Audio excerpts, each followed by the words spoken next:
మన్మోహన్ సింగ్ భారత విశిష్ట నేతల్లో ఒకరు. దేశ ఆర్థిక విధానాలపై బలమైన చెరగని ముద్ర వేశారు.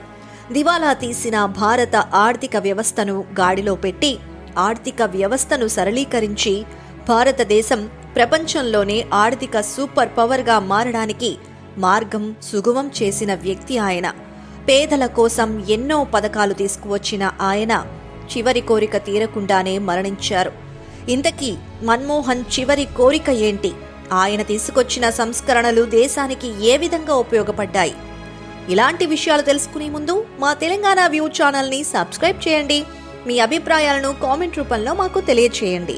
ఆర్థికవేత్త అయిన మన్మోహన్ సింగ్ను 1991లో ప్రధాని పివి నరసింహరావు ఏరికోరి కేంద్ర ఆర్థిక మంత్రిగా బాధ్యతలు అప్పగించారు.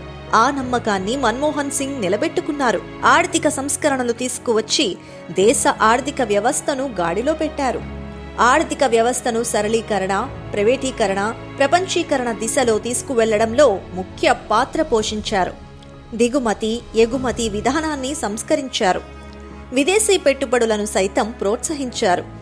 మన్మోహన్ సింగ్, పివి నరసింహరావు తీసుకున్న నిర్ణయాల వల్లే భారతదేశం క్లిష్ట పరిస్థితుల నుంచి గట్టెక్కింది. 2004 నుండి 2014 వరకు భారత ప్రధానిగా సేవలందించిన మన్మోహన్ సింగ్ దేశంలో ఎన్నో సంస్కరణలను తీసుకొచ్చారు. పైకి మృదు స్వభావిలా కనిపించినా దేశం కోసం తీసుకునే నిర్ణయాల్లో అత్యంత కఠినంగా వ్యవహరించారు.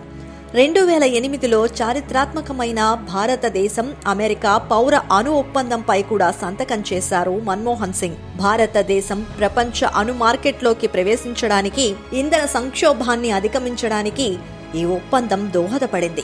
యూపీఏ ప్రభుత్వానికి బయట నుంచి మద్దతు ఇచ్చిన లెఫ్ట్ పార్టీలు ఆ ఒప్పందాన్ని తీవ్రంగా వ్యతిరేకించాయి, మద్దతు ఉపసంహరించుకున్నాయి. అయినా మన్మోహన్ సింగ్ వెనక్కి తగ్గలేదు.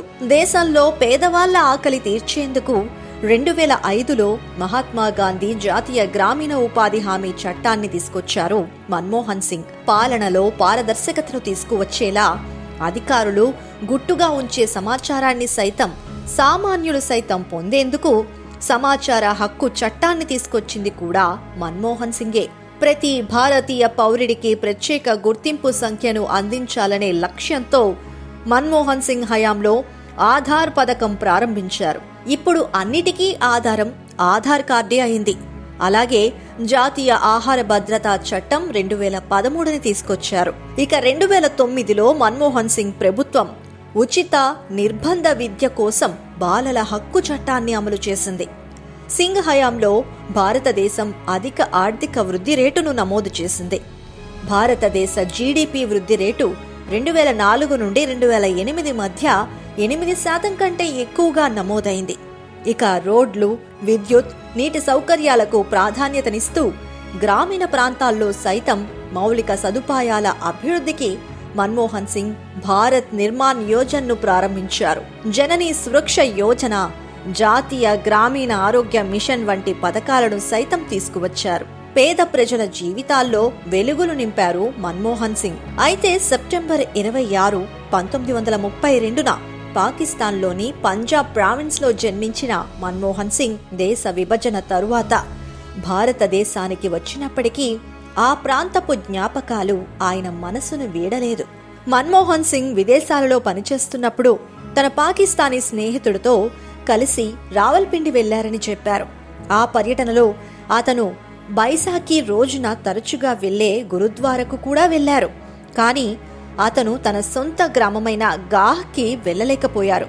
దీంతో ఆయన కోరిక తీరకుండానే తుదిశ్వాస విడిచారు.